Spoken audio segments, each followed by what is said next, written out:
Going to keep our eyes there. Also, we're keeping our eyes here. The Inland Empire eagerly awaiting its first coronavirus vaccine shipments. Riverside County Hospital is now reporting zero availability when it comes to ICU beds. We talked about that all morning long. So the big question is, when will those desperately needed vaccines finally arrive? Bob DeCastro keeping track of these things in Riverside and how public and private partnerships plan to execute this mass vaccine rollout, Bob. Yeah, they're ready to receive those vaccines. I can tell you here in Riverside County, they are saying that they should get the vaccines, some 15,000 doses by the end of the week. In San Bernardino County, they could get them as early as today or tomorrow, but they want to get those vaccines now, and they are ready. Here in Riverside County at the Public Health Department, they have those ultra cold freezers, 7 of them, and some private companies, small ones, are also pitching in to help. Take a look.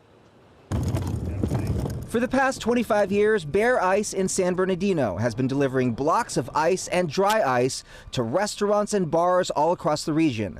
But as those businesses shut down during the pandemic, the family-owned operation saw a big shift in its customer base. We're getting calls literally hour by hour asking for dry ice.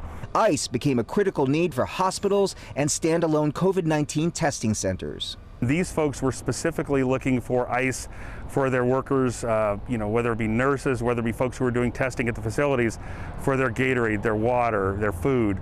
And so we were called upon to take care of those folks.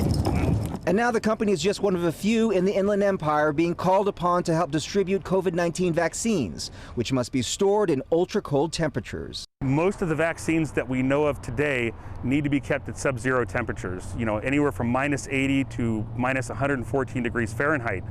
And the freezer operations that the hospitals and other organizations might need aren't available right now. So they have to use dry ice pellets in order to keep it at the temperatures they need as not to ruin the vaccines. Before the first vaccine shipments arrive, one of the main priorities is building the storage and distribution network. Riverside County Public Health says it now has 7 special ultra-cold freezers and will serve as a hub until the vaccines are sent to other local providers. We can put it right in our freezers. It can be stored indefinitely. Once you thaw it out, you have to use it within 24 to 48 hours.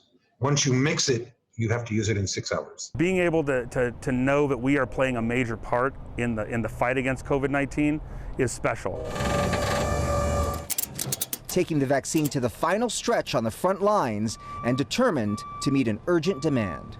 Although we don't know how long this is going to take or what's going to come of it in a month, 2 months, 3 months, we're dedicated to doing this for our community.